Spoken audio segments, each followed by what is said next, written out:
Hello everyone, this is Cobalt. Sorry for the delay in the upload today, my computer crashed on me a couple of times, so doing as best I can.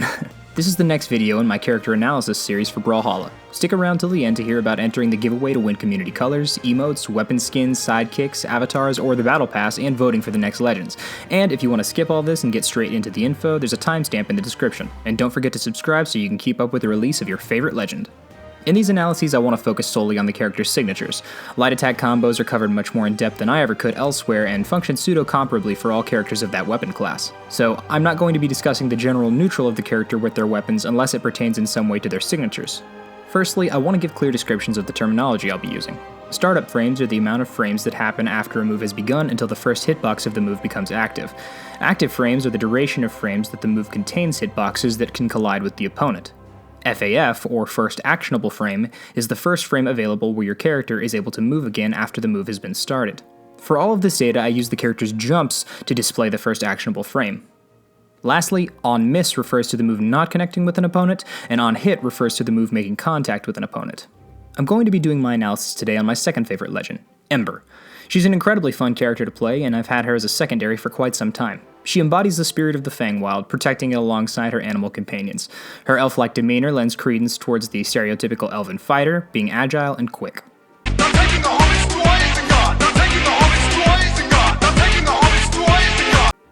Ember's weapons are bow and Katars, and as such favors very string-based, free-form, combo-heavy gameplay.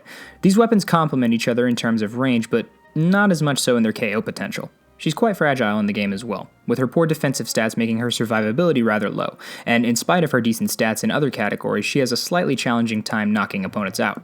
So, are her signatures the limiting factor in her gameplay? Well, let's find out. Let's start with her Katars. Katar's side sig has an 18-frame startup, active frames from 19 to 23, and 34 to 38, with an FAF of 54 frames.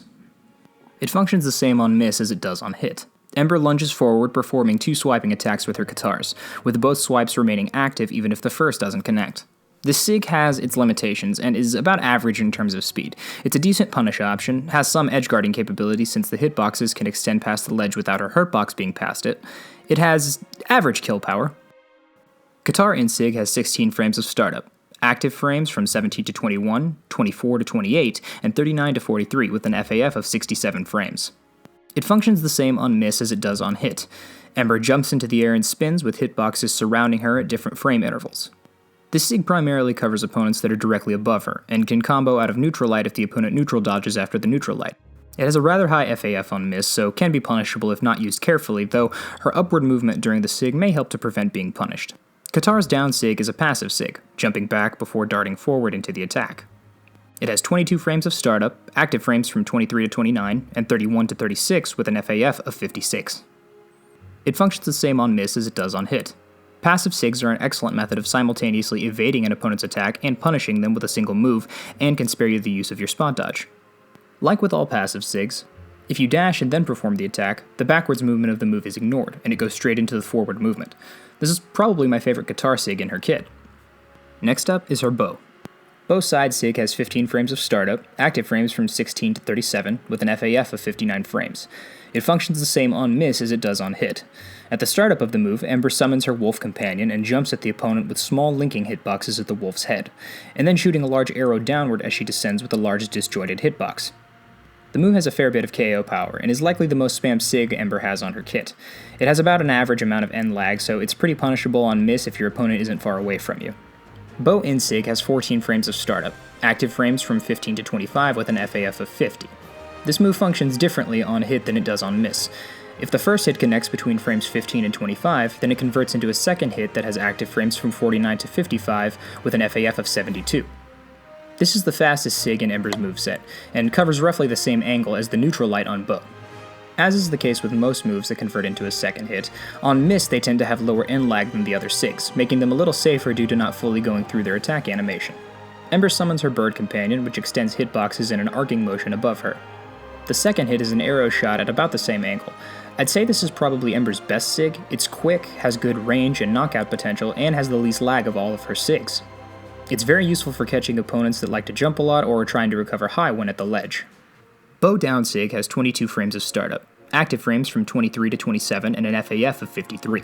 It functions the same on miss as it does on hit, but functions slightly differently when shot off stage than if shot on stage. Ember jumps upward in an arch, shooting an arrow straight down at the apex of her jump. If this move is done on stage, there's a splatter hitbox on the ground that can catch opponents not directly below her. If done off stage, the move shoots like a really skinny hitbox. Like a toothpick-sized hitbox. This move can spike really well if it connects. Anyway, this is not one of Ember's better SIGs. It does have some utility and is good for punishing opponents charging at you. Due to its mobility, the move can be a mix-up option for a movement, and Ember is still in the air whenever she's able to move again, so this offers her some opportunity there. So overall, her SIGs are decent in terms of their frame data. They don't have a huge amount of range or active frames, and have about average amounts of end lag. Her passive SIG on her Katars and slightly lengthy active frames on Katars and SIG aren't too bad, and I think end SIG on bow is her best SIG by a wide margin due to its low startup, decent range and coverage options, and being her fastest SIG on miss. I think her SIGs aren't the best, and when compared to other bow legends like Diana or Katar legends like Asuri, her SIGs are weaker than most in terms of utility on her moveset. Her SIGs can serve as good punish options, but most character SIGs can. I don't think that they have enough utility or strength to compensate for her low defensive stats despite her good mobility. Today's code to put down in the comments is BLUE, along with your Twitter handle. Tune in tomorrow for coverage on my third favorite legend. Check the description for the poll to vote for next week's 5 legends. On Friday, once the final video is released, I'll distribute the prizes to the winners and there will be a poll to determine which legend will be next, and whoever gets the most votes wins. I'll be continuing this once a day, Monday through Friday, over the next 10 weeks until all 50 legends are covered. So thanks for joining me on this ride. Subscribe so you don't miss the next legend, and hope to see you back for the next one. Once again, I'm Cobalt, and thanks for watching.